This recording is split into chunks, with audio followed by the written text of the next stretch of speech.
Welcome to the Afro News Bridge. Today we have in the house the author of the new release book called Living in Interest Time, the early seafaring year of Lieutenant Commander Marston, retired in 1930-1945. Marston Jr. is in the house. Marston Jr., could you provide some background detail on your father's early year at sea between 1930 and 1945? Yes, Honoré, I think I could do that. My father was born in Vancouver back in 1916. He quit school at grade 10 and went to sea. He got an assignment with the Canadian Pacific Great White Empress ship, the Empress of Canada, sailing on the North Pacific from Vancouver to Japan, up to Shanghai, back to Hong Kong, Manila, and then home to Vancouver. It was a 2-month trip, big ship, the Empress of Canada, and he was like the youngest person on the boat and the lowest paid, I dare say. But he did that for 2 years, and when he got back to Vancouver, eventually he decided, he sort of knew all his life, but he knew that that's what he wanted to do. And in the 1930s, from about 1932 until the outbreak of the Second World War, he sailed on various ships of the Donaldson Line, a Scottish company out of Glasgow, which sailed between Scotland and Canada. And he was on, during the 30s, he was on 7 different vessels of the Donaldson Line. At the outbreak of the war, he was second mate on another Scottish ship from the Blair Line called the Blair Spey, and one of their, I guess their lower points of the time my dad was there was they were torpedoed 3 times by 3 different submarines on one evening over a period of 4 hours. The ship didn't sink, eventually made it back to Scotland, and they had to rebuild the whole vessel. The front portion had been basically blown apart.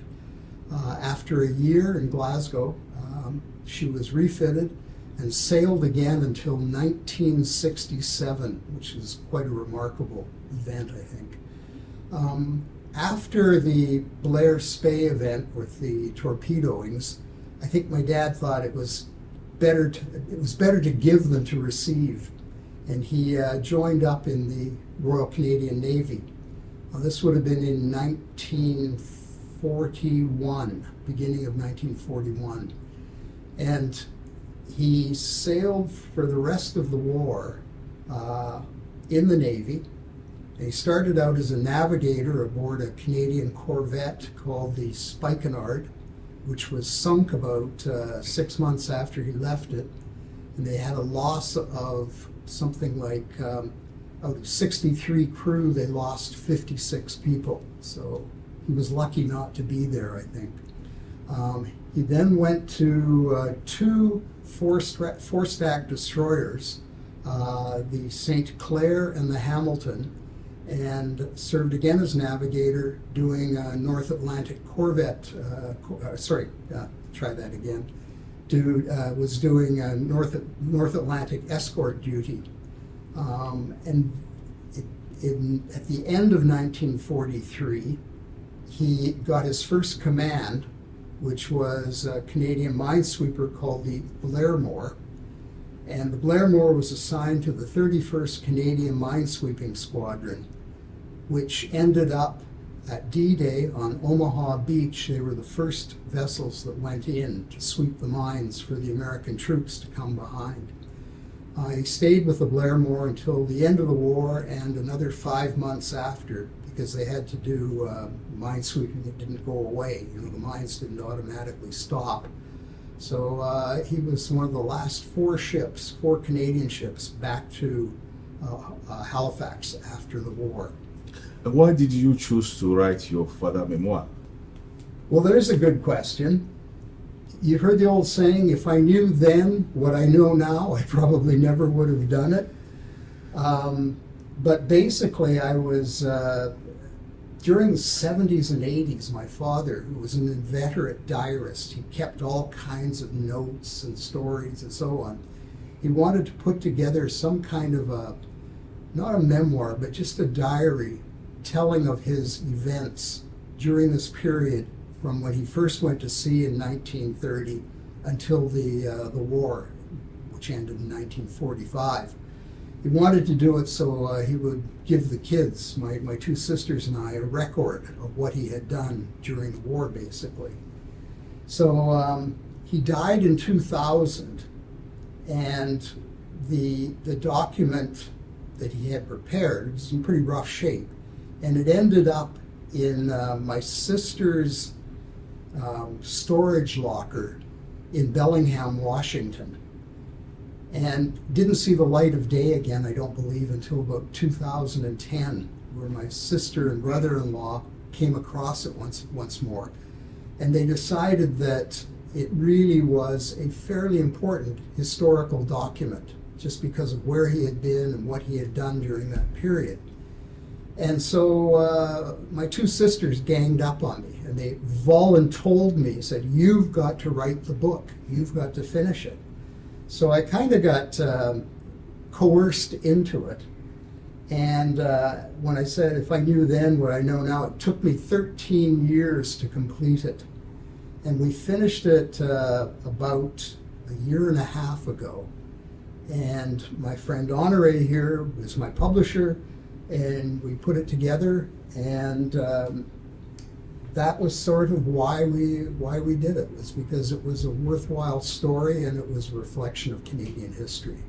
And what do you remember most about your father? Well, that's another interesting question, because as I say, he went to sea when he was he quit school. After grade 10, he went to sea, which was not uncommon in those days, but he had a grade 10 education. And yet, based on his jobs and that, he was, though he didn't have a strong education, school education, but he did have a very, very successful education. He was well-read, he was well-traveled, and he was a pretty smart guy. And he picked up an awful lot of stuff when he was doing his travels around the world and that. He earned a foreign-going master's ticket, so he was qualified to be a deep-sea master's captain. He was also a naval officer for many years before and after the war. He served, actually, interestingly, in the 60s, after he got out of the Navy, he ended up in the very early days of the BC ferries, where he started out as a second mate, first mate, and captain, because everything was growing and changing quickly. And he ended up in the ferries as an assistant marine superintendent in charge of all the deck crews.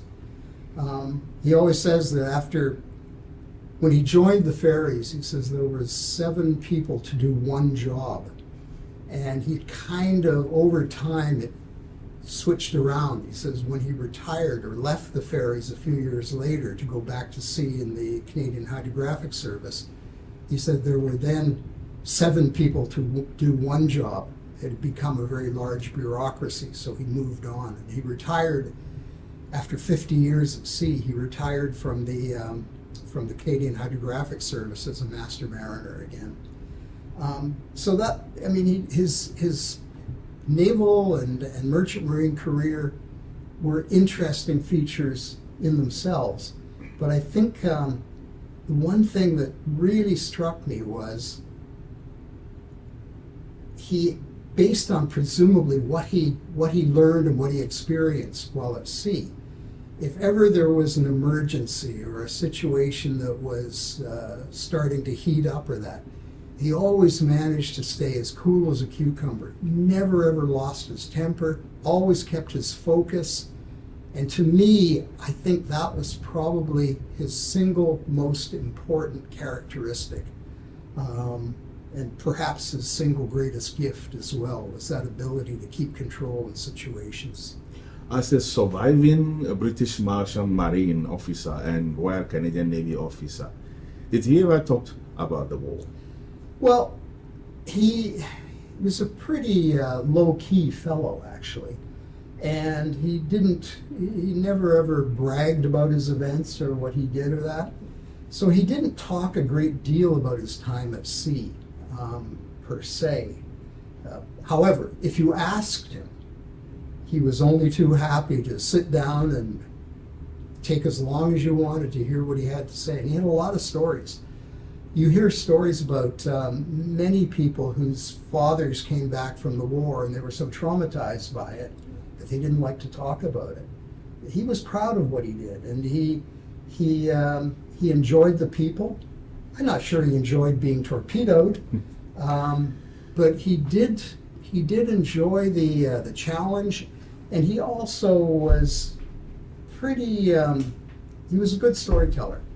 So I think, in spite of his attitude, he was always more than happy to discuss the situation, and I always liked to listen. You know, my sisters didn't. They said he never talked to them about it, but he'd bend my ear for hour after hour. Very good.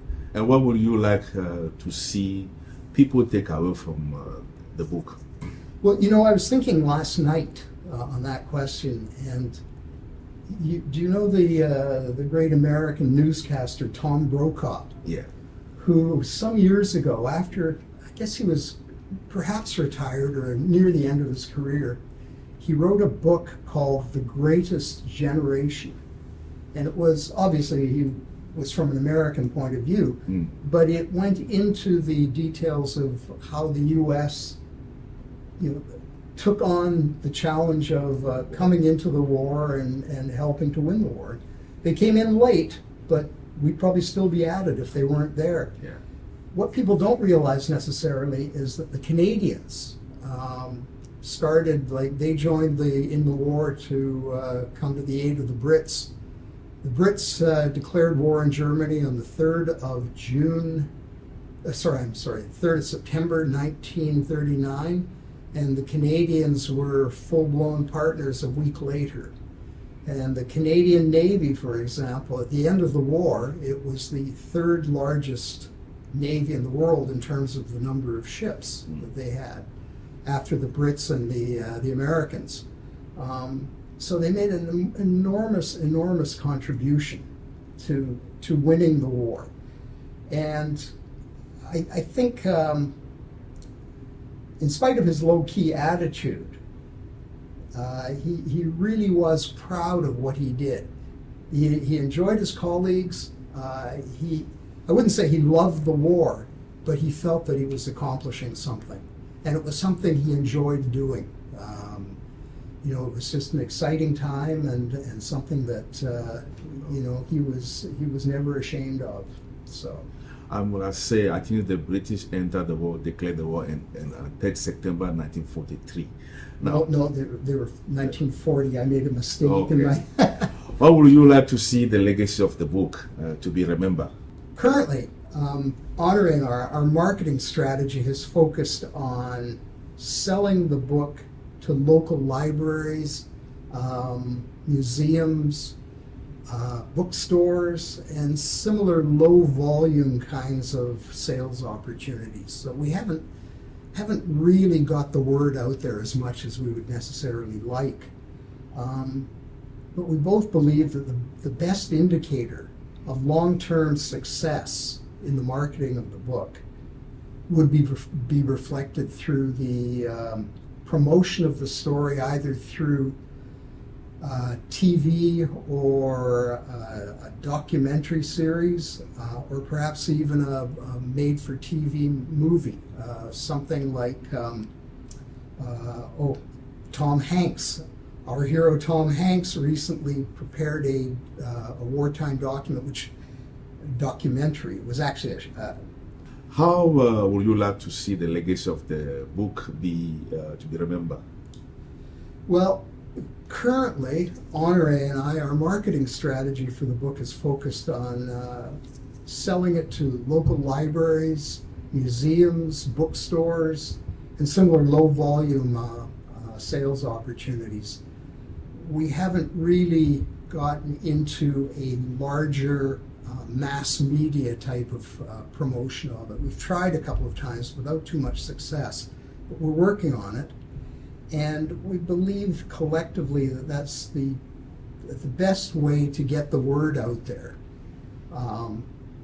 is to promote the story either by way of a TV documentary or limited series, or perhaps even as a made-for-TV adventure movie, as I say, in the style of Tom Hanks' recent film Greyhound, which was a tale about an American destroyer captain escorting a North Atlantic convoy during the war, which was very, very similar to what my dad did for the better part of 4 years, either on escorts or on merchant ships being escorted.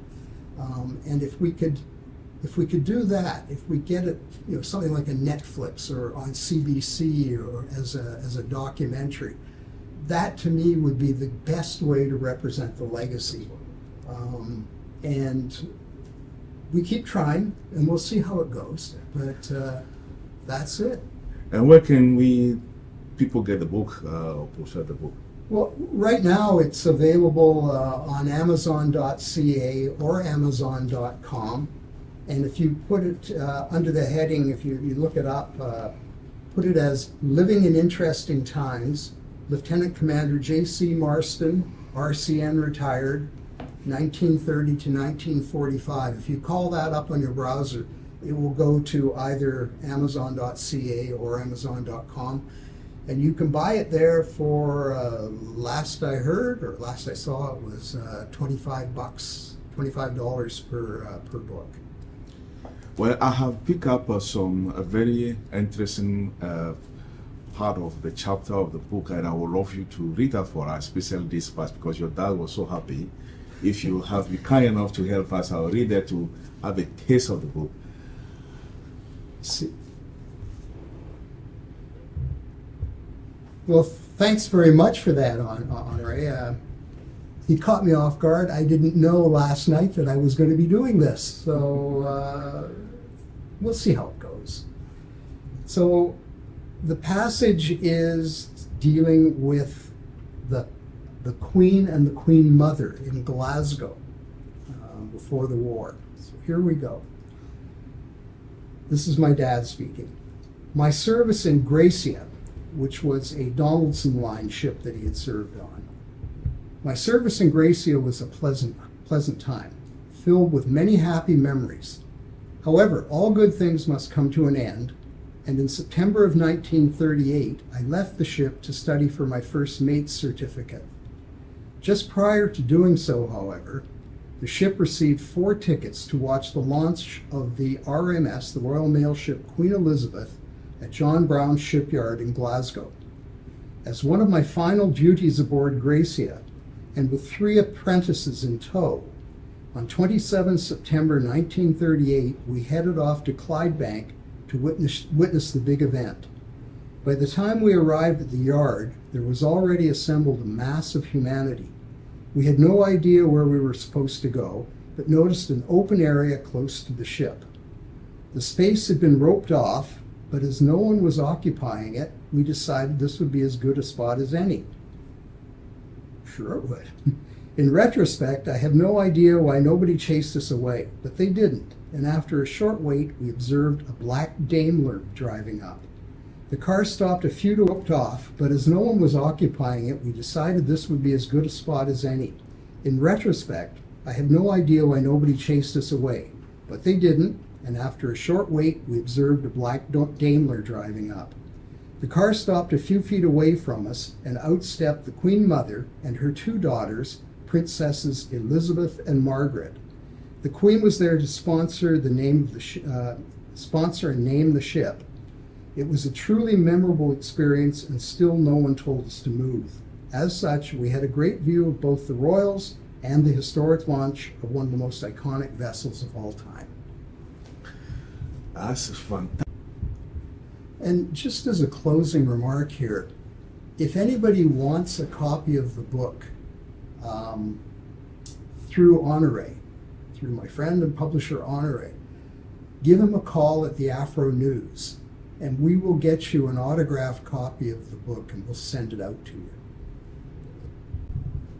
Thank you all for joining us today on the bridge of the Afro News. Especially invitation honored to have Mr. Joseph Charles Marston Jr., who is the author of the book called Living in Interest Time, the early seafaring year of Lieutenant Commander Marston, retired in 1930-1945. This is the book. You can grab the copy at Amazon.com, or can call the Afro News or reach out to the Afro News website. We can be able to get a copy. Once again, welcome and enjoy the beautiful spring.